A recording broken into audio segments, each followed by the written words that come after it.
ನಗರದ ಪ್ರತಿಷ್ಠಿತ Karnataka people's education society ಇವರು ನಡೆಸ್ತಾ ಇರುವಂತಹ ಸಿದ್ಧಾರ್ಥ ಕಾನೂನು ಮಹಾವಿದ್ಯಾಲಯ, ಈ ಕರ್ನಾಟಕ ಪೀಪಲ್ಸ್ ಎಜುಕೇಷನ್ ಸೊಸೈಟಿ ಈ ನಾಡಿನ ಮತ್ತು ದೇಶದ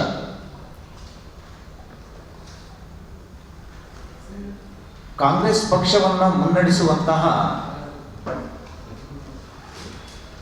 ಪ್ರತಿಷ್ಠಿತ ವ್ಯಕ್ತಿಗಳ ಒಂದು ಈ ಶಿಕ್ಷಣ ಸಂಸ್ಥೆ. ಈ ಶಿಕ್ಷಣ ಸಂಸ್ಥೆಯಲ್ಲಿ ನಾವು, ನೀವು ಮತ್ತು ಈ ರಾಜ್ಯದ ಜನತೆ ಬಹಳ ಒಳ್ಳೆಯ ಶಿಕ್ಷಣ ಸಂಸ್ಥೆ, ಕಾನೂನು ಮಹಾವಿದ್ಯಾಲಯ ಅಂತ ಅಂದ್ಕೊಂಡಿದ್ದೀವಿ. ದುರ್ದೈವದ ಸಂಗತಿ, ಅಲ್ಲಿ ಇದಕ್ಕೆ ವ್ಯತಿರಿಕ್ತವಾದಂತಹ ಪರೀಕ್ಷಾ ಅಕ್ರಮವನ್ನು ಈಗಾಗಲೇ ಬಯಲಿಗೆ ಬಂದಿದೆ. 2024-25 ಸೆಪ್ಟೆಂಬರ್ನಲ್ಲಿ ಇಲ್ಲಿ ಒಂದು ಪರೀಕ್ಷೆ ನಡೆಯುತ್ತೆ. ಈ ಪರೀಕ್ಷೆ ಆದ ನಂತರ ಕೆಲವೇ ದಿನಗಳಲ್ಲಿ ಪೇಪರ್ ವ್ಯಾಲ್ಯೂಯೇಷನ್ ಮಾಡಬೇಕಂತಹ ಸಂದರ್ಭದಲ್ಲಿ ಆನ್ಸರ್ ಪತ್ರಿಕೆಗಳ ಬಗ್ಗೆ ಅನುಮಾನ ವ್ಯಕ್ತ ಆಗುತ್ತೆ. ಆವಾಗ ಒಂದು ಕಮಿಟಿಯನ್ನು ರಚನೆ ಮಾಡ್ತಾರೆ. ಯಾಕೆ ಈ ಆನ್ಸರ್ ಪೇಪರ್ಗಳು ಬದಲಾವಣೆ ಆಗಿದೆ, ಮುಖಪುಟದ್ದು ಬೇರೆ ಇದೆ, ಒಳಗಡೆ ಇರುವಂತಹ ಉತ್ತರ ಪತ್ರಿಕೆಗಳ ಪುಟ ಬೇರೆ ಇದೆ, ವ್ಯತ್ಯಾಸ ಕಾಣ್ತಾ ಇದೆ. ಇದನ್ನ ತನಿಖೆ ಮಾಡಬೇಕು ಅಂತ ಸೂಚನೆ ಬಂದಾಗ ತನಿಖೆ ಮಾಡಿದಂತಹ ಒಂದು ಸಮಿತಿ ವರದಿ ಕೊಡುತ್ತೆ. 24 ಆನ್ಸರ್ ಸೀಟ್ಗಳು ಫೇಕ್ ಇದಾವೆ ಅಂತ.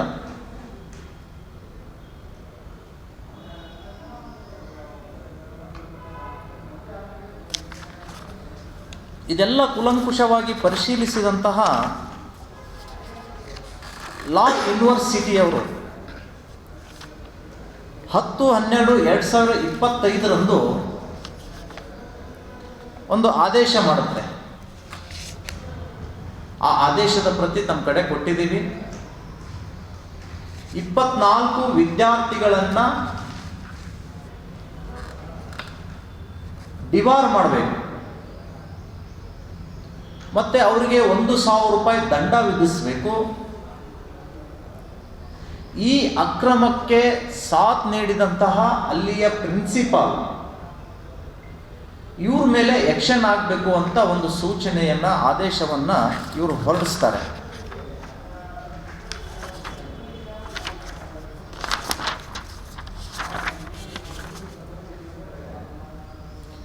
ಅದೇ ಮಾದರಿಯಲ್ಲಿ ಇವರ ಪನಿಷ್ಮೆಂಟ್ ಹೇಗಿದೆ ಅಂತ ಕೇಳಿದರೆ, ಅಲ್ಲಿಯ ಪ್ರಿನ್ಸಿಪಾಲ್ ಚಂದ್ರಶೇಖರ್ ಮತ್ತು ಹೀರಾಚಂದ್ ಬುರಾನ್ ರಹೀಂ ಇವರು ಮೂವರನ್ನ ಶಿಕ್ಷೆಗೆ ಒಳಪಡಿಸ್ತಾರೆ. ಎಂಥ ಶಿಕ್ಷೆ ಅಂದರೆ, ಮುಂದೆ ಯಾವುದಾದ್ರೂ ಪರೀಕ್ಷೆ ನಡೆದ್ರೆ ಆ ಪರೀಕ್ಷೆ ಇವರು ಇರಬಾರ್ದು. ಮತ್ತು ಈಗಾಗಲೇ ಆ ಬುರಾನ್ ಅನ್ನುವಂತಹ ವ್ಯಕ್ತಿ ರಿಟೈರ್ಡ್ ಆಗಿ ಹೋಗಿದ್ದಾರೆ.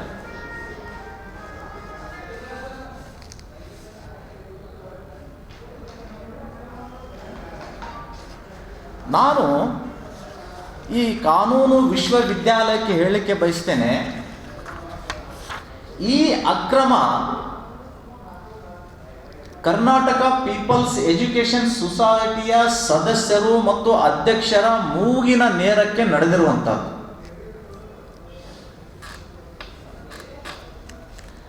ಅಕ್ರಮ ನಡೆಸಿದಂತಹ ಸಂಸ್ಥೆಗೆ ನೀವು ಇವ್ರ ಮೇಲೆ ಕ್ರಮ ಕೈಗೊಳ್ಳಿ, ಶಿಸ್ತು ಕ್ರಮ ಜರುಗಿಸ್ರಿ ಅಂತ ಹೇಳಿ ಆದೇಶ ಹೊರಡಿಸಿದ್ದು ನೀವು, ಅಥವಾ ಯಾರಾದರೂ ಮಾತು ಕೇಳಿ ನೀವು ಆದೇಶ? PSI ಸಂಘಟಿತ ಅಪರಾಧ ಇದೆ. PSI ಅಕ್ರಮಕ್ಕೆ ಸಂಬಂಧಿಸಿದಂತೆ ಪುಂಖಾನುಪುಂಖವಾಗಿ ಪತ್ರಿಕಾಗೋಷ್ಠಿಯನ್ನು ನಡೆಸಿ ಒಂದು ಸಂಸ್ಥೆ CID ಸಂಸ್ಥೆ ಎನ್ಕ್ವೈರಿ ಮಾಡ್ತಾ ಇದ್ದಾಗಿಯೂ ಕೂಡ ITBT ಮಿನಿಸ್ಟರ್ PIL ಹೋಗ್ತಾರೆ. ಅವ್ರ ಮೇಲೆ ಕಠಿಣ ಕ್ರಮ ಆಗಬೇಕು. BJPಯವರಿಗೆ ಎಷ್ಟು ಹಣ ಹೋಗಿದೆ, ಹೋಮ್ ಮಿನಿಸ್ಟರ್ಗೆ ಎಷ್ಟು ಹೋಯಿತು, ಹೀಗೆ ಪ್ರಶ್ನೆಗಳ ಸರಮಾಲೆಯನ್ನೇ ನಿಮ್ಮ ಎದುರಿಗಿಟ್ಟಂಥವರು ತಮ್ಮ ಬುಡದಲ್ಲಿಯೇ, ತಮ್ಮ ಕಾಲೇಜಿನಲ್ಲಿಯೇ ಇಂತಹ ಅಕ್ರಮಕ್ಕೆ ನೀವು PIL ಹೋಗಲಿಲ್ಲ ಯಾಕೆ? ಇಲ್ಲಿಯವರೆಗೆ ನೀವು ಅದರ ಬಗ್ಗೆ ಮಾತಾಡ್ತಾ ಇಲ್ಲ.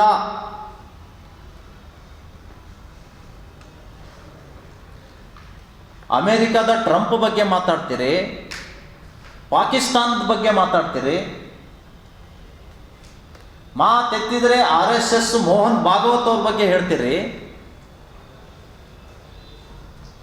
ಮೊನ್ನೆ ನಿಮ್ಮ ಎದುರುಗಡೆ ಹೇಳಿದ್ರು 15 ದಿವಸದಲ್ಲಿ ಈ RSSನವ್ರು ಎಷ್ಟು ದರೋಡೆಕೋರರಿದ್ದಾರೆ ಅನ್ನೋದು ಬಿಚ್ಚಿಡ್ತೀನಿ ಅಂತ ಹೇಳಿದರು. 1 ತಿಂಗಳಾಯ್ತು, ಇನ್ನೂ ಬಿಚ್ಚಲೇ ಇಲ್ಲ. ಇವತ್ತು ಅವರದೇ ಇತಿಹಾಸ ಅನಾವರಣಗೊಂಡಿದೆ.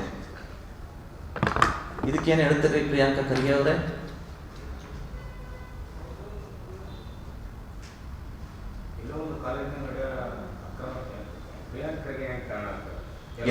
ಸರ್, ಎಲ್ಲೋ ಒಂದು ಕಾಲೇಜ್ ಅಲ್ಲ ನಾನು ಹೇಳಿದ್ದು, ಅವರ ಸದಸ್ಯತ್ವದಲ್ಲಿ ಇರುವಂತಹ ಕಾಲೇಜೇ. ಮತ್ತು ಕಲಬುರಗಿಯಲ್ಲಿ ನಡೆದಂತಹ ಅಕ್ರಮ ಅರಜ್ಞಾನಂದರಿಗೆ ಹೇಗೆ ಸಂಬಂಧಪಡ್ತು? ಆಗಿನ ಮುಖ್ಯಮಂತ್ರಿಗಳಿಗೆ, ಬೊಮ್ಮಾಯಿ ಅವರಿಗೆ ಇದು ಹೇಗೆ ಸಂಬಂಧ ಕಲ್ಪಿಸಿದರು ಇವರು? ಆ ಅಕ್ರಮ PSI ಪರೀಕ್ಷಾ ಕೇಂದ್ರ ಇದರಲ್ಲಿ ಭಾಗಿಯಾದವ್ರಿಗೆ ಅನ್ನ ನೀರು ಕೊಟ್ಟವರಿಗೂ ಜೈಲಿಗೆ ಕಳಿಸಿದ್ರು ಇವರು. ಕಾರ್ ಕೊಟ್ಟವ್ರಿಗೆ ಜೈಲಿಗೆ ಕಳಿಸಿದ್ರು. ಮತ್ತು ಅದರ ರೀತಿಯಲ್ಲೇ ಇವ್ರು ಮಾಡಬೇಕಲ್ಲ ಈಗ. ನೋಡಿ, ನಮ್ಮ ಡಿಮ್ಯಾಂಡು ಈ ಶಿಕ್ಷಣ ಸಂಸ್ಥೆಯ ಮೇಲೆ FIR ಆಗಬೇಕು. ಎಲ್ಲರನ್ನೂ ಎನ್ಕ್ವೈರಿ ಮಾಡಬೇಕು, ಅರೆಸ್ಟ್ ಮಾಡಬೇಕು.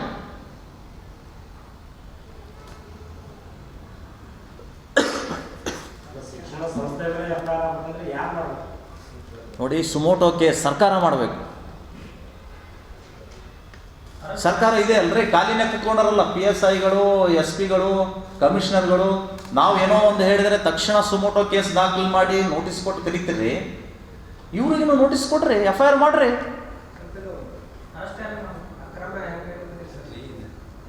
ಅಕ್ರಮ ನಾನು ಹೇಳಿದ್ನಲ್ಲ, ಈ ಆನ್ಸರ್ ಪತ್ರಿಕೆಗಳನ್ನು ಬೇರೆ ಕಡೆ ಕೂತ್ಕೊಂಡು ಬರೆಯೋದು, ವ್ಯಾಲ್ಯೂಯೇಷನ್ ಕಳಿಸ್ಬೇಕಾದ್ರೆ ಕಾಲೇಜಿನಲ್ಲಿ ಕುಳಿತು ಬರೆದಂತಹ ಆನ್ಸರ್ ಪತ್ರಿಕೆಗಳ ಮಧ್ಯದಲ್ಲಿ ಇವುಗಳನ್ನು ಸೇರಿಸಿ ವ್ಯಾಲ್ಯೂಯೇಷನ್ ಕಳಿಸಿದ್ದಾರೆ.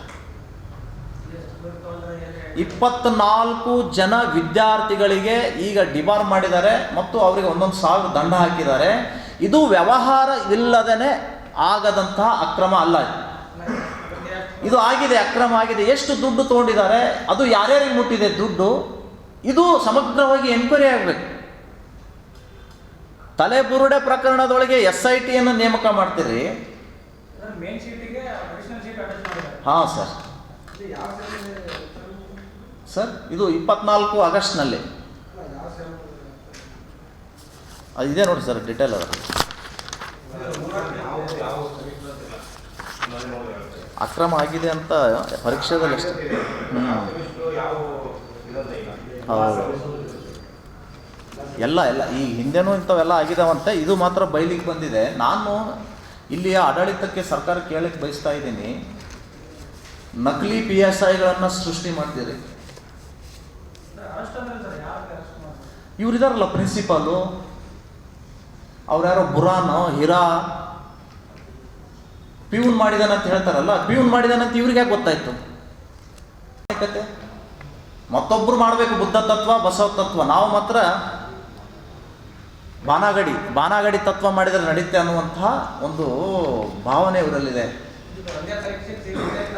ಸರ್ ಹಿಂದೆ ಒಂದಾಗಿದೆ, ಅದ್ರದ್ದು ಕೂಡ ದಾಖಲೆಗಳು ಬರ್ತವೆ. ದಾಖಲೆಗಳು ಬಂದಮೇಲೆ ಅದನ್ನು ತಮ್ಮ ಎದುರುಗಡೆ ಇಡ್ತೀವಿ. ನಾನು ಈಗ ಇನ್ನೊಂದು ಹೇಳಕ್ಕೆ ಬರ್ತೀನಿ, ಯಾರು ನಕಲಿ ಆರ್ ಟಿ ಐ ಕಾರ್ಯಕರ್ತರಿದ್ದಾರೆ, ಯಾರು ಕೇಸರಿ ಶೇಲ್ ಹಾಕೊಂಡು ತಿರುಗಾಡ್ತಾ ಇದ್ದಾರೆ ಅಂತ ಭಯಭೀತರಾಗಿ ಪೊಲೀಸರು ಎದುರು ಹೇಳಿ ಅವ್ರ ಮೇಲೆ ಕ್ರಮ ತಗೊಳ್ರಿ ಅಂತ ಹೇಳ್ತಿದ್ರಲ್ಲ, ಯಾಕೆ ಅನ್ನೋದು ಇವತ್ತು ನಮ್ಗೆ ಗೊತ್ತಾಗ್ತಾ ಇದೆ. ಯಾಕೆ ಅಂದರೆ ಇವೆಲ್ಲ ಬಯಲಿಗೆ ಬರ್ತವೆ, ನಾವು ಮಾಡಿದ ಅಕ್ರಮ ಈ ಆರ್ ಟಿ ಐ ಕಾರ್ಯಕರ್ತರಿಂದ ಅಂತ ಹೇಳಿನೇ ಪೊಲೀಸರಿಂದ ಗೂಂಡಾಗಳಿಂದ ಅವರನ್ನು ಹಣಿಯುವಂಥ ಕೆಲಸ ಇಲ್ಲಿ ಆಡಳಿತ ಮಾಡ್ತಾ ಇದೆ. ಯಾವ ಕಾರಣಕ್ಕೂ ಹೆದರೋದಿಲ್ಲ. ಇಂಥ 100 ಅಕ್ರಮಗಳು ನಾವು ನಿಮ್ಮ ಎದುರಿಗೆ ಇಡ್ತೀವಿ, ಜನರ ಎದುರುಗಡೆ ತೋರಿಸ್ತೀವಿ. ಕೆಂಪಗಿರುವುದೆಲ್ಲವೂ ಕೂಡ, ಹೊಳೆಯುವುದೆಲ್ಲವೂ ಕೂಡ ಚಿನ್ನ ಅಲ್ಲ ಅನ್ನುವಂಥದ್ದನ್ನು ನಾವು ಜನರ ಎದುರುಗಡೆ ಇಡ್ತೇವೆ.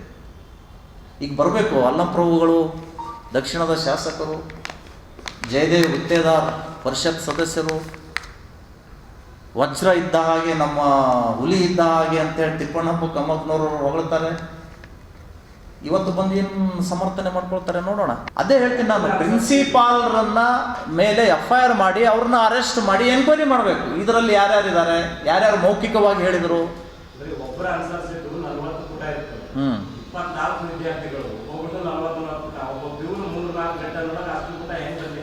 ಅದೇ ಯಕ್ಷ ಪ್ರಶ್ನೆ ಆಗಿದೆ. ಈಗ ಒಬ್ಬ ನಕಲಿ ವಕೀಲನನ್ನು ನೀವು ಸೃಷ್ಟಿ ಮಾಡಿ ಇವರು ರೆಕಮೆಂಡ್ನಿಂದ, ಈ ಕಮಿಟಿ ಏನಿದೆ ಅಲ್ಲ ಶಿಕ್ಷಣ ಸಂಸ್ಥೆ ರೆಕಮೆಂಡ್ನಿಂದ ಅವನನ್ನು PT ಮಾಡ್ತಾರೆ.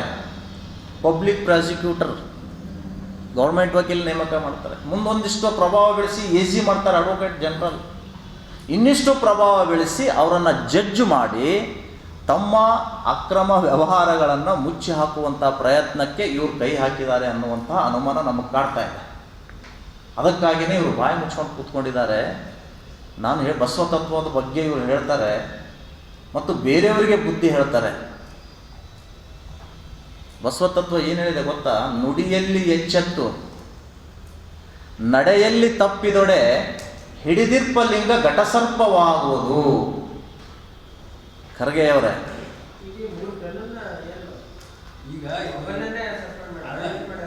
ಅವನು ರಿಟೈರ್ಡ್ ಆಗಿದ್ದಾನೆ ಆಲ್ರೆಡಿ.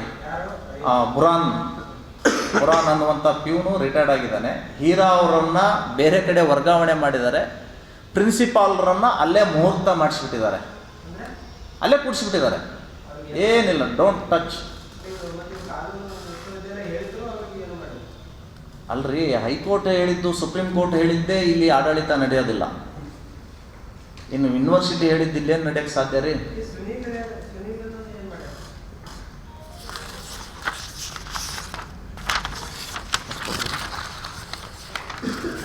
ಸುನಿಲ್ ಅವರು ಏನು ಮಾಡಿರ್ಬೇಕು ಪಾಪ, ನೀರು ಚಾ ಏನಾರ ಕೊಟ್ಟಿರ್ಬೇಕು. ಅವರು ಏನು ಗುರುತರ ಆರೋಪ ಆಗಿಲ್ಲ ಅವರು ಏನು ಮಾಡಿದ್ದಾರೆ ಅಂತ, ಬಟ್ ಇದರಲ್ಲಿ ಭಾಗಿಯಾಗಿದ್ದಾರೆ ಅಂತ ಹೇಳಿ ಅವ್ರ ಮೇಲೆ ಆ್ಯಕ್ಷನ್ ಆಗಿದೆ. ಬಹುಶಃ ಟ್ರಾನ್ಸ್ಫರೇ ಮಾಡಿರಬೇಕು. ಬಸವ ತತ್ವ ಹೇಳ್ತದೆ, ಜನಕ್ಕಂಜಿ ನಡೆದರೇನುಂಟು ಲೋಕದಿ ಮನಕ್ಕಂಜಿ ನಡೆಯಬೇಕು. ಜನರೇನು ಬಲ್ಲರು ಒಳಗಿನ ಕೃತ್ಯವ. ಪ್ರಿಯಾಂಕಾ ಖರ್ಗೆ ಅವ್ರ ಕಾಲೇಜಿನಲ್ಲಿ ನಡೆಯುವಂತಹದ್ದು ಜನರಿಗೇನು ಗೊತ್ತು ಪಾಪ. ಪ್ರಿಯಾಂಕಾ ಖರ್ಗೆ ಅವರು ಜನರಿಗೂ ಹೆದರೋಲ್ಲ, ಮನಕ್ಕೂ ಅಂಜೋದಿಲ್ಲ, ಕಾನೂನಿನ ಬೆಲೆ ಇಲ್ಲ ಅವರಿಗೆ. ಹೀಗಾಗಿ ತಾವು ಮಾಡಿದ್ದೇ ಆಟ ಆಗಿದೆ. ಈಗಾಗಲೇ ನಮ್ಮವರೊಬ್ಬರು ಕಾನೂನು ವಿಶ್ವವಿದ್ಯಾಲಯ ಹುಬ್ಬಳ್ಳಿಗೆ ದೂರನ್ನು ಕೊಟ್ಟಿದ್ದೇವೆ. ಆ್ಯಕ್ಷನ್ ಆಗಬೇಕು. ಬಹಳ ದೊಡ್ಡ ಅಕ್ರಮ ಇದು. ಸಾವಿರಾರು ಜನರಿಗೆ ನ್ಯಾಯ ಒದಗಿಸುವಂತಹ ಒಂದು ಉನ್ನತ ಹುದ್ದೆಗೆ ಹೋಗುವಂತಹ ಪರೀಕ್ಷೆ ಇದು.